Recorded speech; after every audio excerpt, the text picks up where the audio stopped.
guys. We are talking the AI apocalypse. This is Sam Harris reading list. We're reading Superintelligence by Nick Bostrom. Now, many have asked, why on earth would I be doing this? I am trying to collectivize everything that we've done so far as a species. I'm trying to get there. Figure out all that we know in every avenue. So that's why I'm reading all the books from beginning to end. All the books out there. But now we have reached the end, the likely end of our species.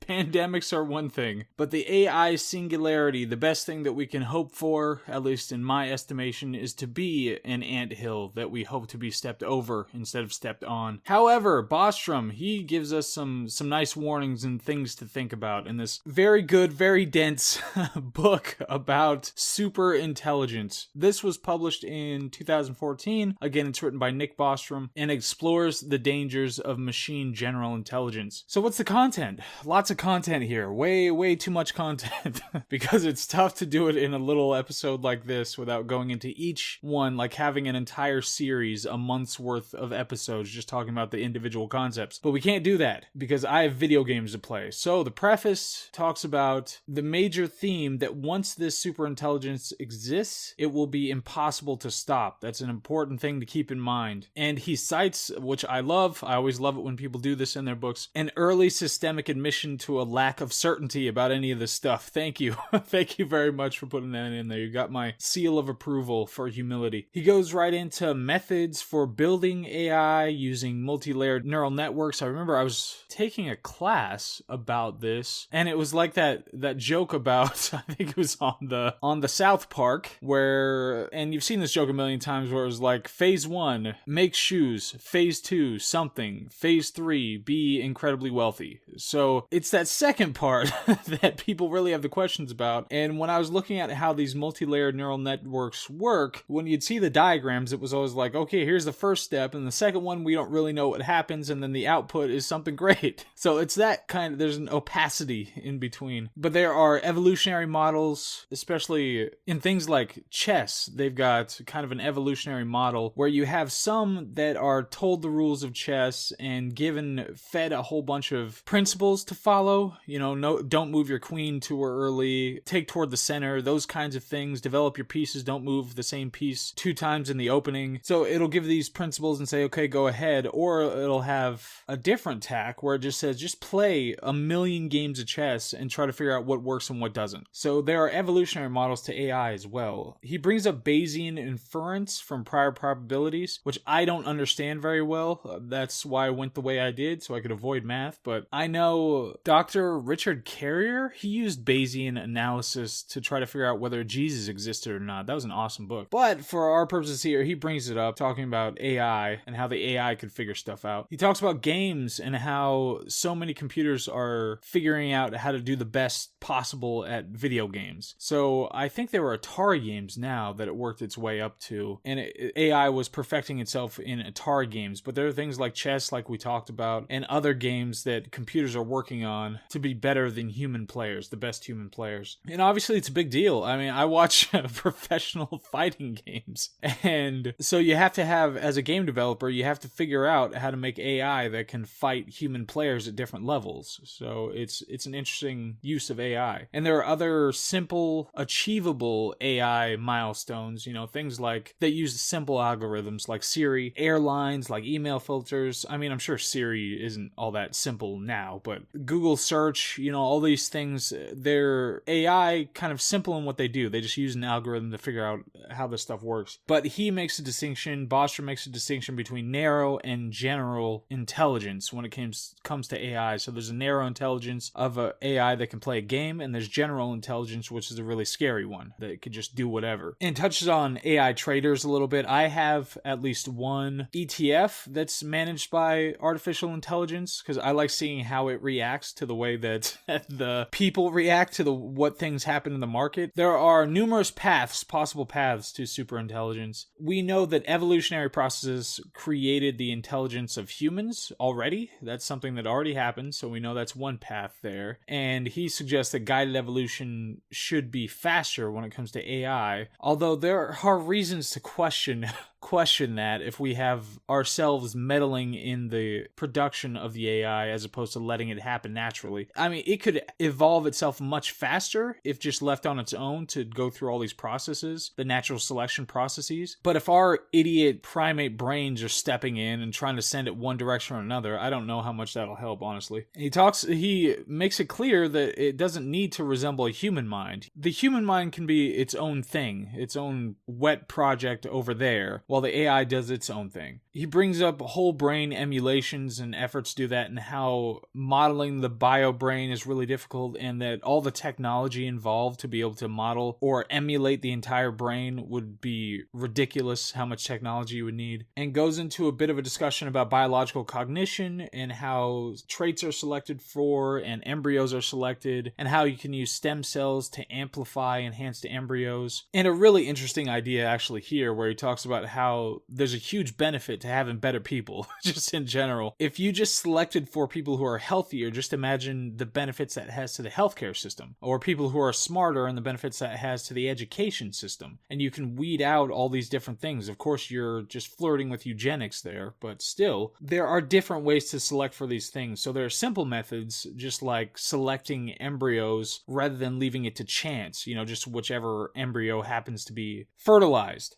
And this interesting tidbit that we are the stupidest biological species that are capable of building technology. We are the dumbest ones that are capable of building actual AI. You don't see armadillos or chimpanzees making AI. We are the dumbest threshold to be able to do this. So, if we were one of many and we were like 100 up and there were 99 below us who were making AI, but their AI sucked and we're number 100 or whatever, it would be a different situation. But we're the dumbest possible biological species capable of making technology. So we might want to be a little wary about that. He talks about brain-computer interface and how that's not likely close. We have some small methods like to treat Parkinson's, but there are some pretty serious side effects related to that so far. It's going to improve over time, but we're pretty far off when it comes to that. And there are so many interesting questions when it comes to, there's that word again. There are so many great questions when it comes to this area. So one he raises here is whether you need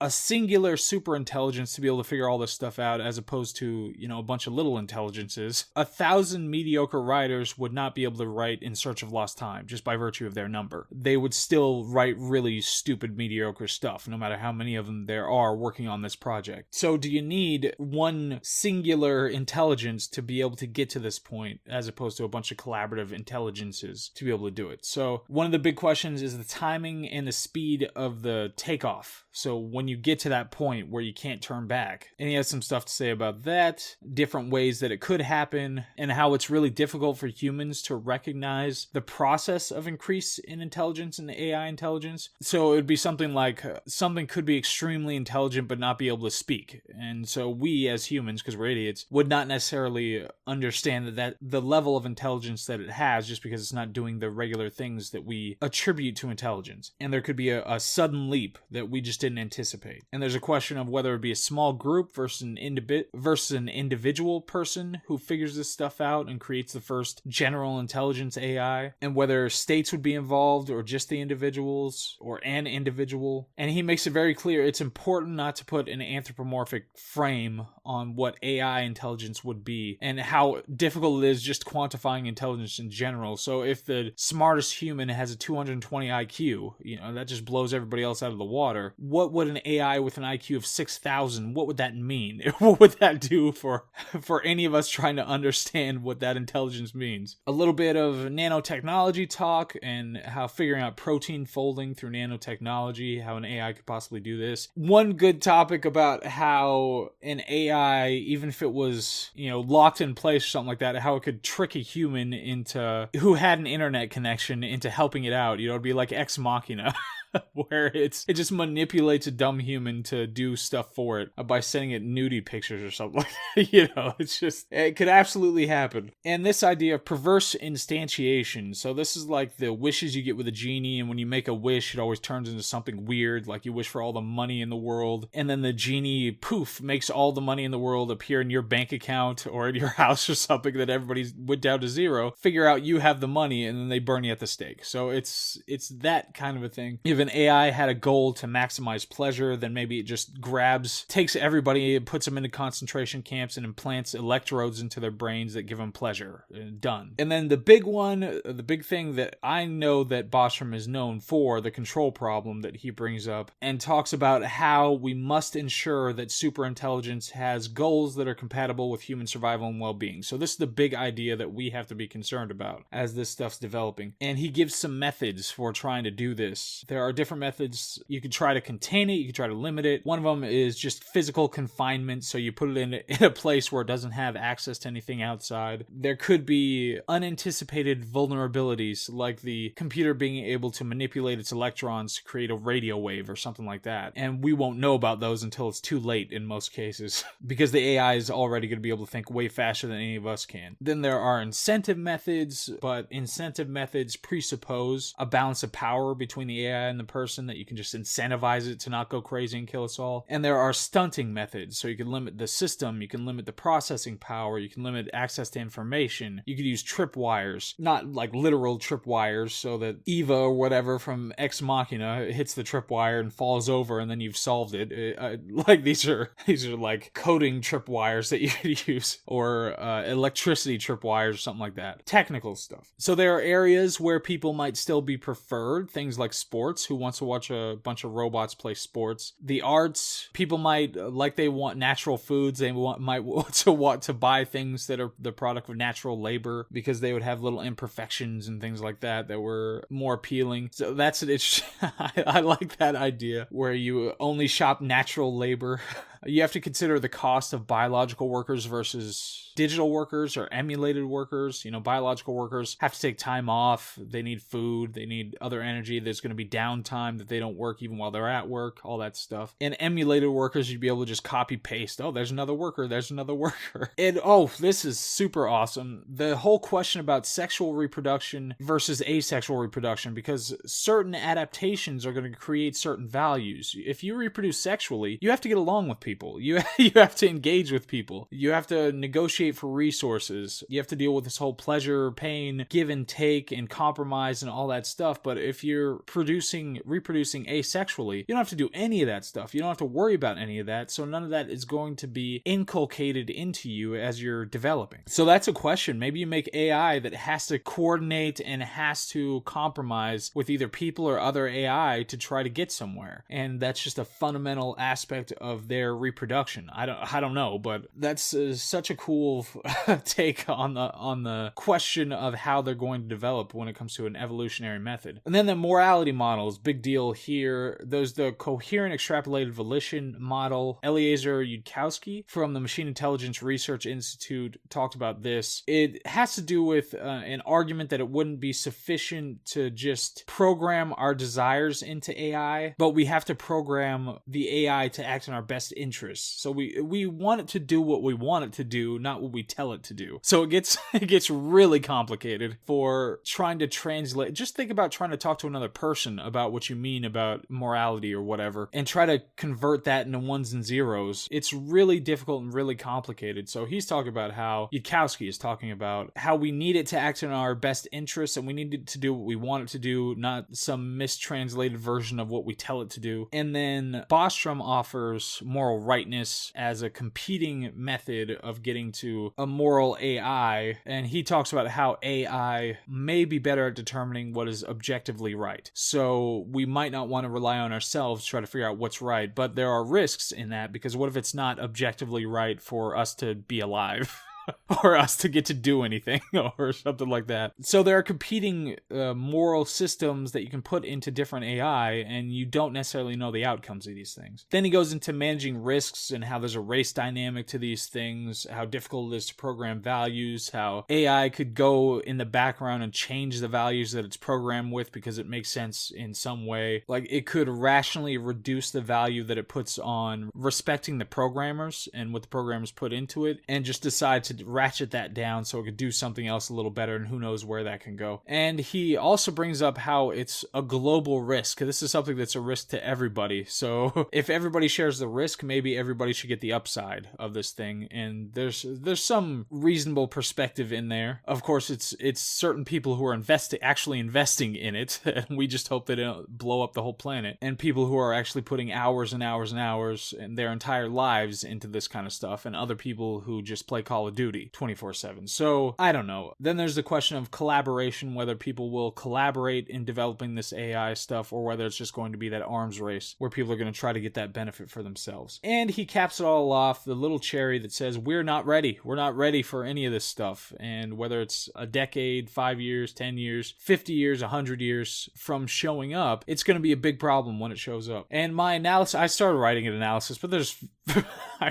it's just too much. There's so much information in here to actually analyze. It's absolutely worth reading if you have any interest in this area. It's absolutely, to my estimation, one of the gravest concerns. I mean, obviously we're in the midst of a pandemic right now, and we're having to deal with these indifferent viruses who are just trying to reproduce themselves. I really think long term, the kind of apocalyptic risk that something like an AI poses, because we're becoming so connected and so reliant on these things, is much greater than anything that a pandemic could risk. The one thing about pandemics and viruses and bacteria and that kind of thing is that if it's too deadly, then it kills people off too quickly before it gets to spread. So it's going to have this capacity where it has to take its time to some degree, and that gives us time to work on it. That gives us time to change our behavior. And then when we build herd immunity to it, then it's less effective, and then we don't have to worry about it so much, and we build vaccines and treatments and all that sort of stuff. So, and the people who survive, obviously by their very nature, are more likely to be resistant to it. So, but AI, who the hell knows? It's just so beyond anything that we could possibly comprehend, any one of us, when it comes to the processing power, the things it would know versus not know, the ways it'd be able to manipulate us or manipulate resources to do different things. It would be so different. It'd be just categorically different. So I'm on the train that suggests that it is a real concern, and it may not be for us in our lifetimes, but it certainly will be for somebody soon. So anyway, on that cheery note, that was Superintelligence by Nick Bostrom. Quality stuff. I enjoyed it a lot, and it will be great to see how kids who are coming up now, who have much more access to computers and coding and all this, how they will respond to this kind of information and take an interest in this kind of information. But anyway, this was Last Coffee House. Thank you very much for listening. Hope all is well, and I will see you on the next one. Okay, bye.